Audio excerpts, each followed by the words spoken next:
charge na natin. 420 ang manang ito mga kapatid. Ito meron itong recharge. So yan. Hindi tatasin sa 0, balik tayo sa 00. So magkano? 420.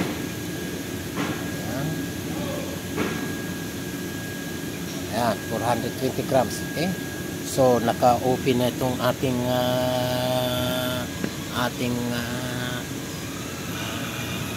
machine na knob. Ito may low pressure, high pressure. Pag nag-charge tayo mga kapatid, pag naka-off yung engine, especially yung compressor, so kailangan sa high tayo magcha-charge. Naka-off ito ngayon yung low pressure, naka-on itong high pressure. Pag naka-under yung engine at lalo na yung compressor, siyempre yung AC, naka-off naman ito, naka-on ito. So baliktad ang nangyayari niyan. So ito, balik tayo dito mga kapatid. So ready to start mga kapatid naman ito, on. Ayun lang ang problema kay sufficiency na yung gas natin mga kapatid. Kailangan na natin i-refill dito sa machine. Okay, so wait lang mga kapatid, i-refill muna natin. Ayan, nag-refill na tayo mga kapatid sa cylinder tank natin. I-refill natin dito sa machine natin mga kapatid. Okay, so kung napapansin nyo mga kapatid, diba, dalawang line, red and blue. Okay, yan. Itong blue, low pressure, okay, at saka red, high pressure. So ibig sabihin, ang blue itong switch nya, ang red itong switch nya. Okay, high pressure and sa low pressure. So now pag naubusan ang recovery machine nyo ng gas, so kailangan nyo i-refillan itong machine na to. So paano? Ito yung ganyan niya mga kapatid. Ayan, nakikita nyo. Doon ito nyo i-connect sa itong blue doon. So okay, so take it. So ayan. So yan na ito mga itong hissband na to mga kapatid may limit lang siya. Maximum is 5 kg lang ang pwedeng i-refill doon sa loob niya sa machine. Yung mga dati ko noong mga ginamit, kung ilang laman ng cylinder na yon, ang laman yan is 13.5 ganyan. So pwede mo yung iubos yan dito sa machine mga kapatid. Pero ito hindi pwede. 5 kg lang ang capacity nito. So yun, yan. So balik tayo sa pag-charge mga kapatid. Hintay lang natin na mag-full charge siya dyan ng 5 kg. Ayan, nag-full charge yan. Kung napapasin nyo na yan, 5 kg is equivalent is 5,000 grams. So okay, wait natin na mag-completed. Ayan, completed na. Ayan, sinasabi, close the supply cylinder valve, press start. Ayan, ayan, close daw. And then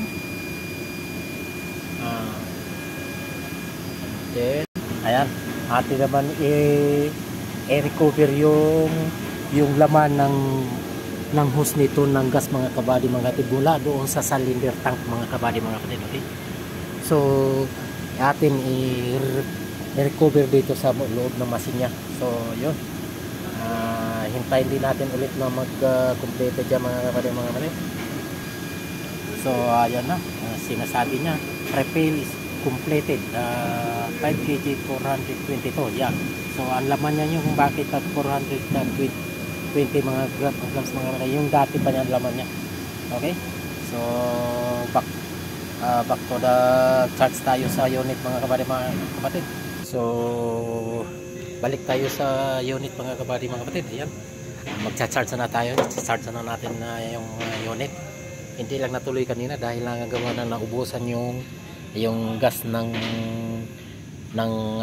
machine natin. So balik tayo sa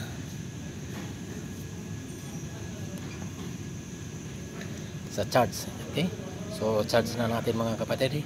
I-open lang natin itong high kasi patay yung engine bago natin ayan, ready to start na yan. Start.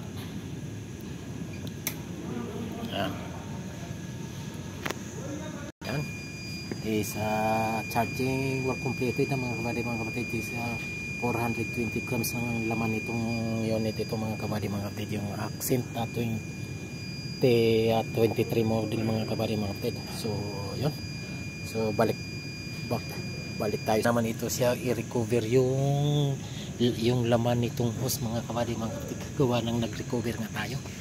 So mayroon itong laman itong mga kapatid ng gas. So atin pasok dito, ibalik natin dito yung freon dito. Okay, yung so yun ang gagawin natin mga kapatid. Yan, ayan, operating na. So yung hose niyan mga kapatid, sana i-charge natin doon sa unit, ibabalik niya dito sa machine. So yun, so punta na tayo sa loob, i-check na natin mga kapatid kung malamig na siya.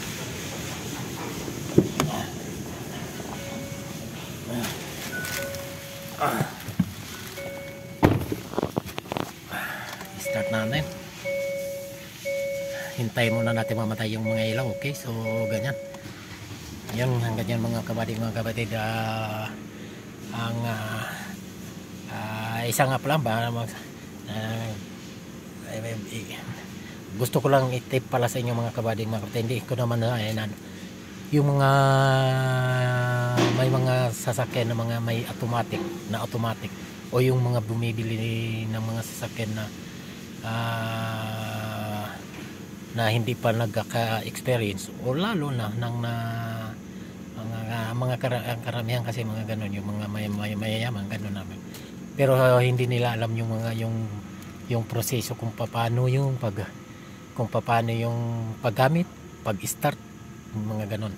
So ang iba karamihan kasi yung iba napapasin natin mga kapatid, alam naman natin yan.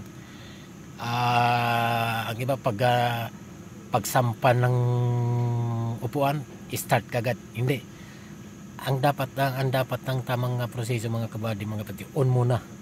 Pag on yung lahat ng accessories. Makikita nyo sa cluster panel nyo dyan, mag-iilaw yan ng lahat ng accessories, mag-iilaw yan.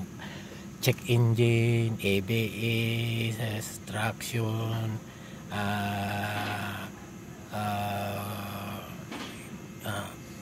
gasoline, airbag, at ito yung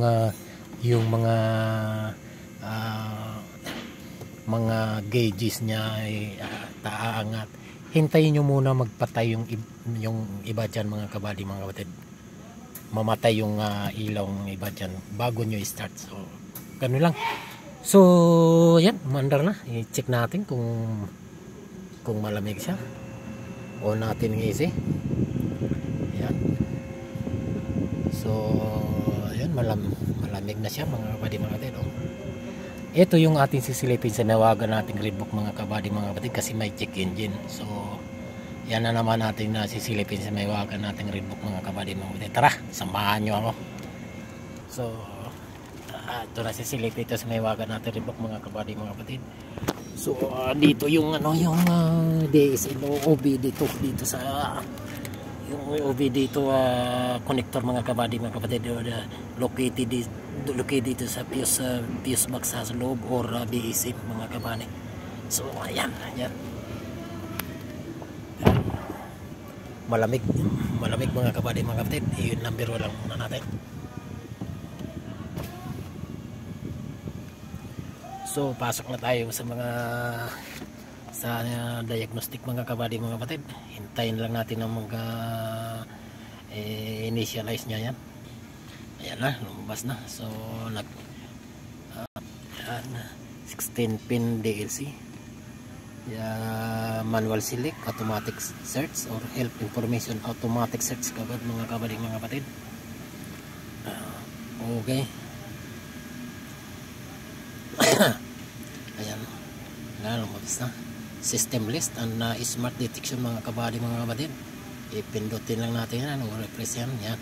Lalabas na yan mga kabading mga kapatid kung ano yung sintomas niya dyan. Yan, kung napapasin nyo yan mga kabading mga kapatid na nagkulay red na kagad ang lumabas, ibig sabihin yan ng code yan bakit lumabas yung check engine sa cluster funnel mga kabading mga kapatid. Ito siya, yan na, yun ang sintomas kung bakit ito lumabas. So yan, tingnan natin pang iba. Yan, ito, so rear center left sensor,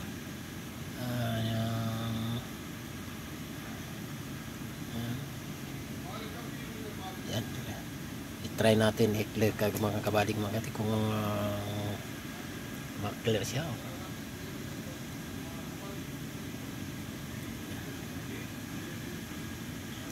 Yung ambient air temperature mga kabading mga kapatid, okay, wala ito siya. Kasi ito ECM, engine control module. So ito yung ang problema niya mga kabading mga kapatid. Ito yung kung bakit nag-highlight yung check engine niya. Itong yung code sa ECM, engine control module, itong isa, yung ambient air temperature sensor circuit, kasi wala. So yun, ay report natin mga kapatid.